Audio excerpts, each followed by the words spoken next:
Universitetas išmoko dirbti su informacija, duoda pagrindinės žinias. Mes esame aukštų įtampų laboratorijoje. Šioje laboratorijoje studentai gali atlikti aukštos įtampos elektros įrenginių bandymo, testavimo darbus, atlikti elektromagnetinių procesų tyrimus, susipažinti, kaip veikia aukštų įtampų įrenginiai. Praktikos sudarytų apie 30–40%, o teorijos apie 60%. Elektros energetikos sistema tai yra programa, kurioje išmoksite valdyti pagrindinę Lietuvos ir pasaulio žmogaus sukurtą sistemą, didžiausią sistemą, ir tikrai būsite svarbus. Praktiką atlikinėjau Žilinsko ir Ko įmonėje, Alytaus transformatorių pastotėje būtent. Derintojų brigadoje dirbau, derinom įvairius pirminius prietaisus, visus tuos signalus ir taip toliau.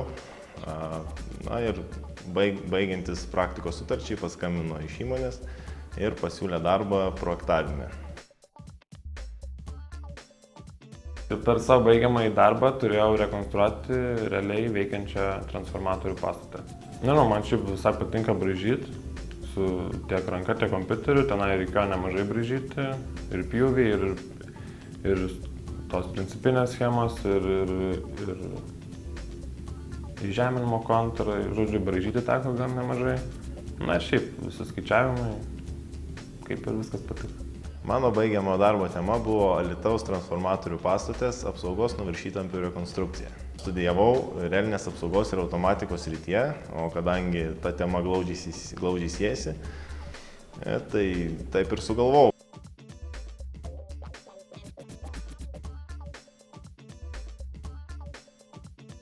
Metai iš metų mes priimame į mūsų įmonę vis naujus ir naujus specialistus, baigusius Kauno technologijos universitetą.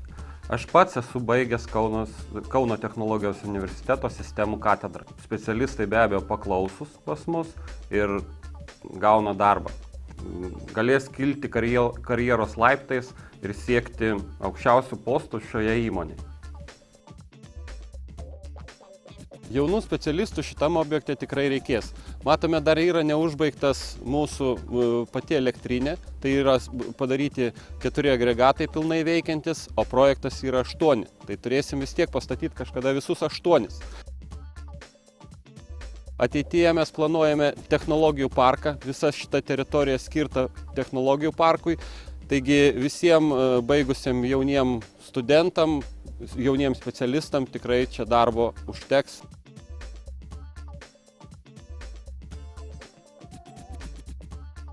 Tai naujos galimybės tiek uždirbti, tiek paaugti, tiek pakelti kompetenciją, išplaukti į platesnius vandenis.